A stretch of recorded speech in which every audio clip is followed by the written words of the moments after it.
welcome. I'm Barbara Gahn-Mueller, your host for the next 15 or 20 minutes for peacepodcast.org. We're here to celebrate happiness, health, and peace. If this world were at peace, think of the joy we would experience as we wake up in the morning, knowing people had the opportunity to live their destiny. Sometimes we need to have a reminder of our hearts and souls, and that comes from poetry. Poetry, which opens us up to the world. Today, we're going to have Sojourner Kincaid Rolle. She is a poet, a playwright, an environmental educator, and a peace activist. I have had the luxury of knowing this woman for so long because she used to even have her own television show. She was selected as the Poet Laureate of Santa Barbara, California for a 2-year term from 2015 to 2017. Her book of poems for young people, The Mellow Yellow Global Umbrella, is one of my favorites. Her other books include Common Ancestry. My goodness, but I have to go down to the bottom of her bio. She's a 2-time recipient of the California Arts Council Artist in Residence program, and for 8 years led poetry workshops. I love poetry. Why do you love poetry? And welcome, Sojourner. Why do I love poetry? Yes. Well, I think, it is, to me, it's an opportunity for me to condense my, you work your thoughts and your ideas, and you're able to examine ideas or places or people or things in nature.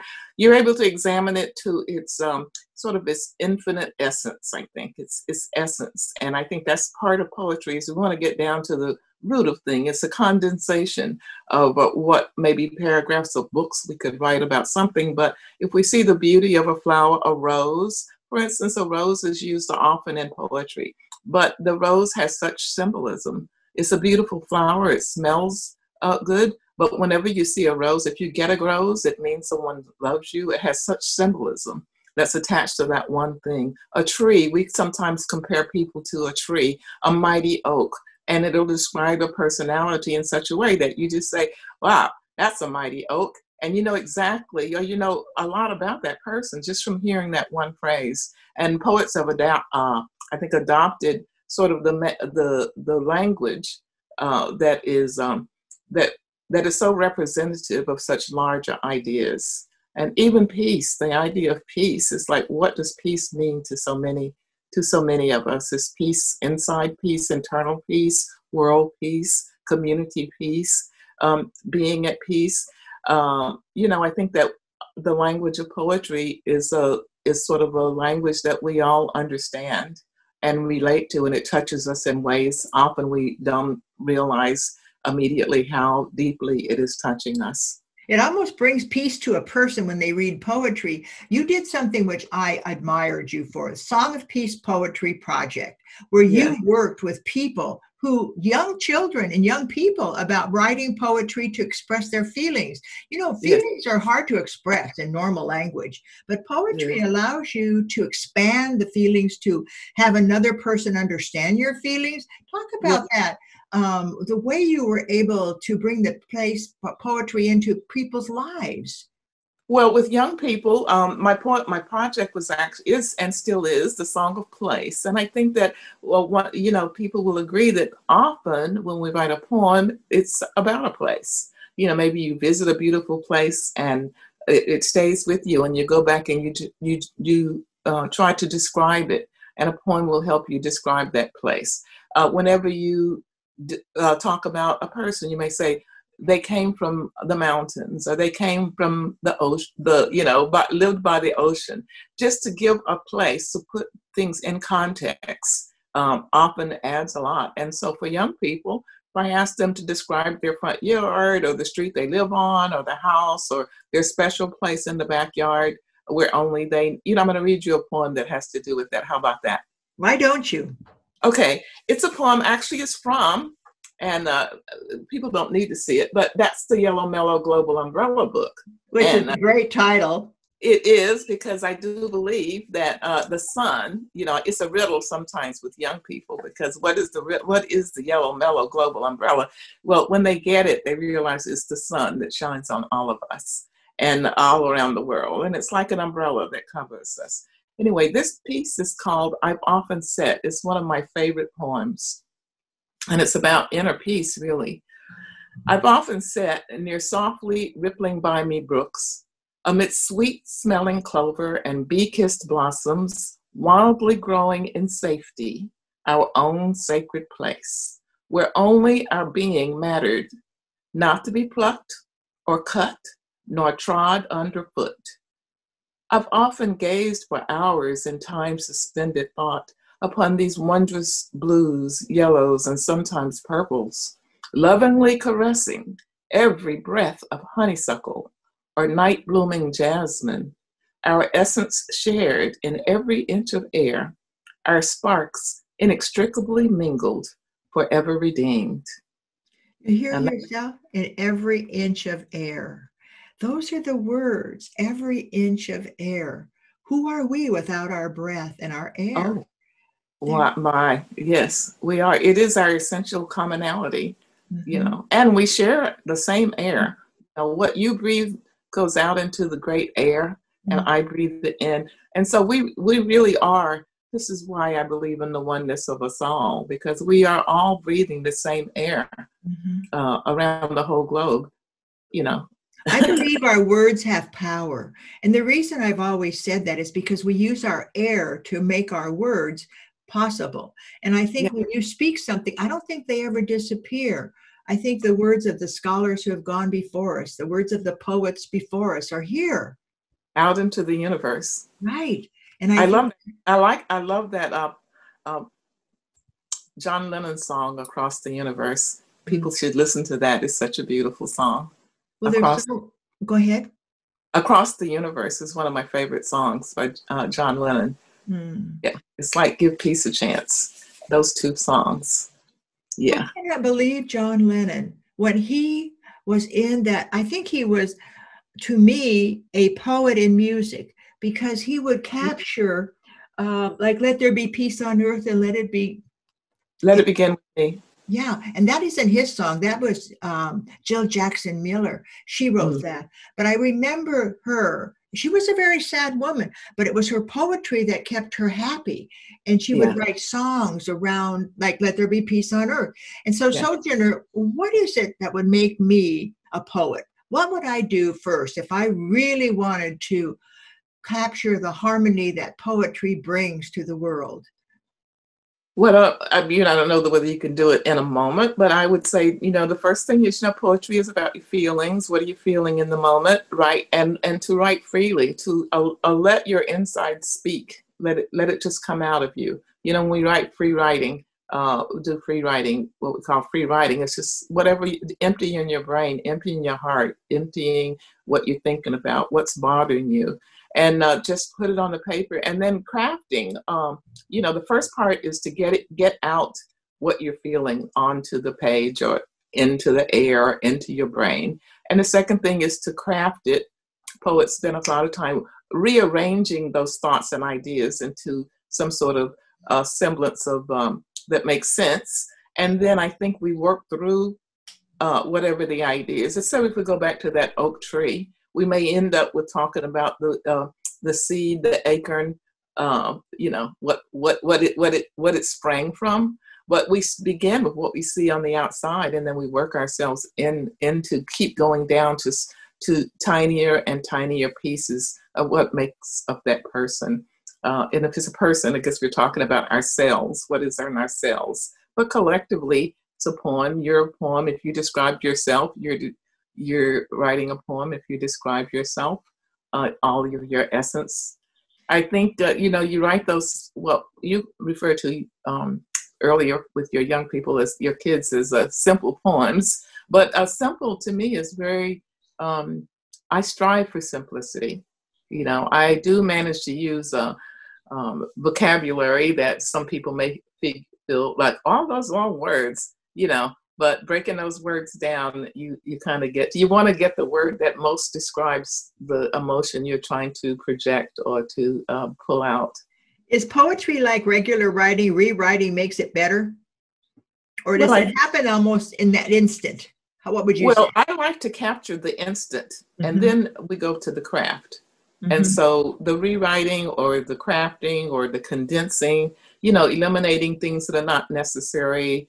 And when I write poems, one of my main ideas is I like for every line to mean something. I like for each line to be able to stand alone and have a meaning for itself that connects with the other lines within the poem to create the whole idea. But I really, and I like description. So describing nature or describing a person or describing an incident or an event. Description is like your tool. How do you describe it? What color is it? Using your senses.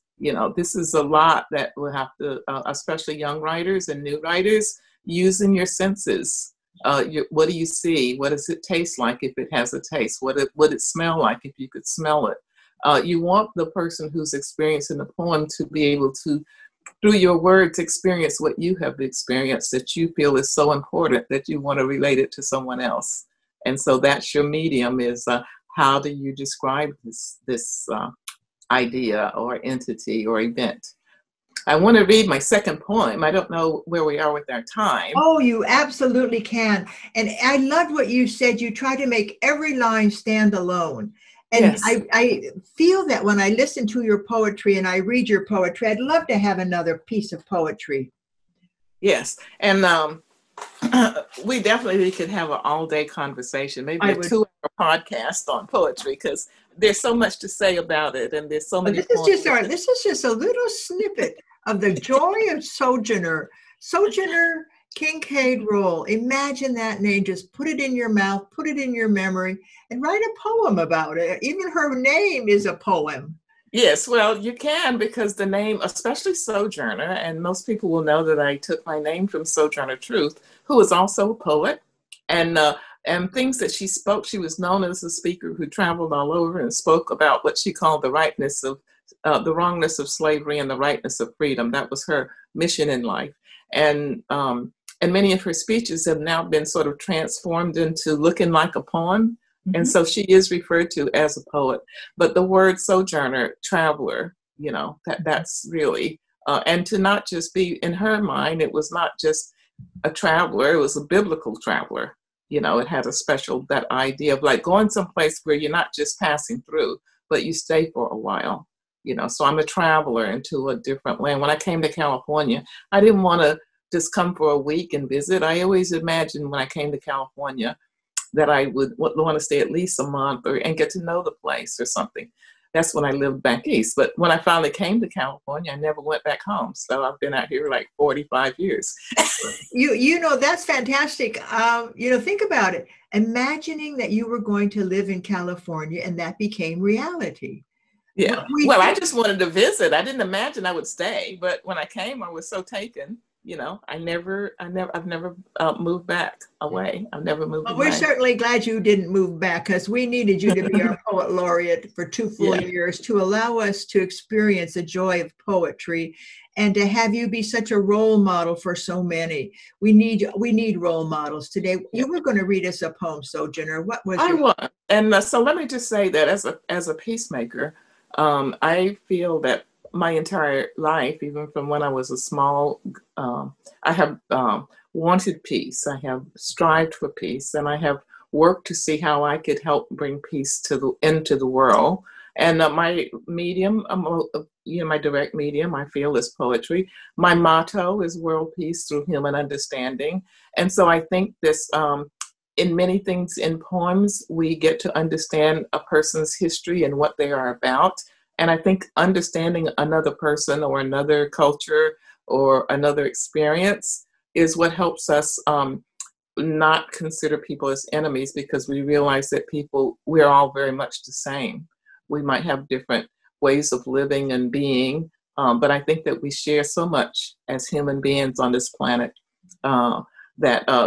understanding each other, and the poetry of a people brings a lot of understanding in That's terms of beautiful. yeah. Poetry can lead to understanding, can't it? It's Yes. almost like we should make poets, not war fighters. That's my idea. Well, Shelley, the great poet, one of my favorite ideas is the idea that he said that poets are the unacknowledged legislators of the world. Oh, Yeah, that's the unacknowledged beautiful. legislators of the world. And I was inspired a lot by my grandmother, who was she was a community activist and gave a lot of speeches. And almost every speech she gave, she would find some poem that illustrated the point she was trying to make. Oh my goodness. So I often say that I hope to write a poem that my grandmother would choose to use to illustrate one of her speeches or her talks. All right. And so, and this poem that I want to read, to me, I feel it's my favorite poem about peace, and it kind of explains who I am, and it's called In Silence, in Peace. In silence, I settled down to write. What urgings I felt. The need to speak from this high place, some heretofore unspoken word, to find an ultimate uplifting thought, a tender clarity for the troubled mind, a soothing hope for the saddened heart. In peace, I found that nameless something, smoldering like ash-baked embers, rising to fill the all of me and overflow profusely, to openly flame, burning through all barriers, through to every other soul, to heal the breach, to seal the bond. Wow. That's poetry. And to heal the bond, to make sure that we are one in our understanding of the poet and the poet's message. I was impressed that your grandmother was kind of a front runner to what we're going to celebrate on Wednesday. Talk about Wednesday. Your grandmother would have been very proud we were celebrating women. This Wednesday is what, Sojourner? This Wednesday, August 26th, 2020, is a very significant day. It's Women's Equality Day. It's the 100th anniversary of the ratification of the 19th Amendment, giving women the right to vote. My grandmother would be especially proud because she was one of those first women. So she was like the first woman on the board of trustees at her church. She was the president of the PTA. She was a district leader. She was a real leader in her community. And women, she didn't have any idea about women standing back and taking a back seat or being quiet or any of that stuff. She was strong and outspoken. Where did she live? In the mountains of Marion, North Carolina. In the mountains of North Carolina, a little town called Marion. It's my hometown, where I was born on August 26th. Well, congratulations. A strong woman born on it. Go. So Women's Equality Day today is also my birthday. And with my two mentors, my grandmother and Sojourner Truth, how could I not celebrate this day with great pride and honor to be associated with it? Well, as you listen to Sojourner, you realize why she is able to engage young people to believe that they too can capture the moment with a poem and with poetry. Sojourner, if we wanted to read your poetry, do you have a website where we could go? Well, I don't know. Some people, I put poems everywhere, but there is a Poem Hunter, which is an online resource where many world and famous poets have their poems. So if you go to Poem Hunter, POEMHUNTER, I have about 20 poems up there. There's a site called Afrogenius, AFRIGENEAS.com, and I'm the Afrogenius poet, so I have some poems up there from quite a few years ago. I put a lot of poems on my Facebook pages. In fact, the Mellow Global Umbrella has its own Facebook page. On Facebook, I also have Ode to the King Palm, which is a tree, the tree of Santa Barbara, the palm trees. And I wrote that when I was Poet Laureate by request of Santa Barbara Beautiful. And it has its own Facebook page. And I just sprinkled them everywhere. Wherever I can have a poem, and a lot of times, it'll illustrate something that's happening that day. So They're all over. If you just Google my name, you'll get a lot of different sources of places that I have poems. Well, I like that idea of Googling Sojourner Kincaid Rolle, because then you will be able to see all the things. I looked up Sojourner to be ready for today. Yes. I looked up your first name and I realized that's who you are. You are that name. And I don't know if you were given that at birth or you took it on, but it's a most powerful name for you. And it means everything to me that you were able to join us today on peacepodcast.org. Now listen to Sojourner with a friend. Why don't you have many people join you and listen to this podcast? This podcast is there forever. And if you're in the mood to write a poem, listen to how Sojourner suggests that our righteousness of freedom came from her grandmother. And then she comes into having us in the silence, in the peace. These are words that they just ring true. This morning when I went to get the morning paper, I stopped and smelled the roses that were labeled next to our driveway. And I just stood there. And I should have done what Kincaid said. Sojourner. I should have sat down and written a poem about this rose. I looked inside, and in this rose, these tiny little black buttons were inside the middle of this orange rose. And I kept thinking, this is the beauty of it right now. They always say, take time to smell the roses. I'm going to add, take time to smell the roses and write a poem about it. Don't let it disappear. Yes. Thank you. Take time to smell the roses. And I would say, take a closer look at the bougainvillea.